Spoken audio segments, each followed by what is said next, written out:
All right, guys, as quick as I can. Book of Esther, King of Persia, was 486 to 465 in the 7th year of his reign. Esther 2:16. So 479 BC was when Esther was brought in, crowned, and the feasts occurred for her being the new queen. 479 BC, okay? I went and started at 486 BC and went all the way to the end of Xerxes' reign in 464, okay? Well, his was, 465, but his reign, I went 1 year after his reign, 464. So, over here, you'll find out 486 BC perfectly matches 2017. The beginning of his reign perfectly matches the year 2017, okay? When the Revelation 12 sign happened, right, was in 2017.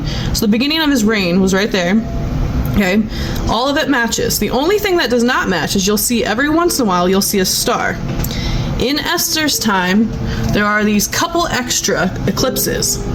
And I'm going to look up to see if some of the ones that we saw that didn't seem to go in time with ours, I want to see if they fit. Because we had a couple extra that weren't listed, I think, last year. Not in the last couple of years, so I'm going to see if those happen to be the stars, but I haven't figured that out yet. But most important factor, Esther. Crowned and feasts occurred in 479 BC. When you match all of this up, and you can go to NASA's site, right? You go to this, solar eclipses or lunar eclipses, do both. I went to both, and then you go down here to 5 millennia catalog of solar eclipses. I went through every single one, wrote down all the solar and lunars, marked down what kind they were, and they all match. So 2020 you had that, 2021 you had that, but with of course one extra, right?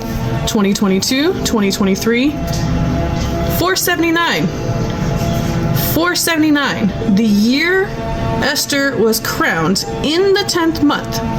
For us starts 2024, okay? What do we have? April 8 and October 2nd eclipses. So the timing is going to be ever so slightly off. Most of them match, but if it goes into the evening time or something like that, it'll be a slightly different date by one date, and usually only by a few hours, okay? But 2024, right, is when she's crowned in the book of Esther. And then we keep going forward. Now, this happened in the 10th month. So depending on what calendar you follow, and if you're starting in March, so if you're going based on a calendar that relies on the sun first passing the equator before checking the moon, then here we have March 10th. We have a moon right here, right? And it's going to go a little bit further. So there's the moon.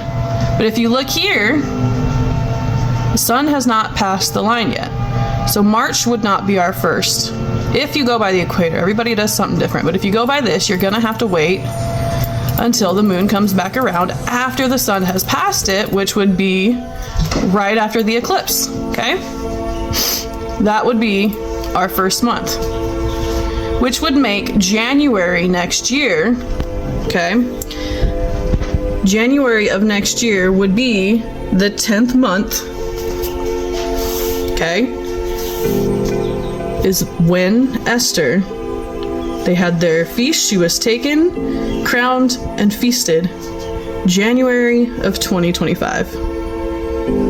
Because again, our calendars are different. But 2024, if you go by Gregorian, check it out, guys. What do you think? I think we might have stumbled across something. Go read the book of Esther. Perhaps I'm going to be reading it. But that's it for now. Peace out.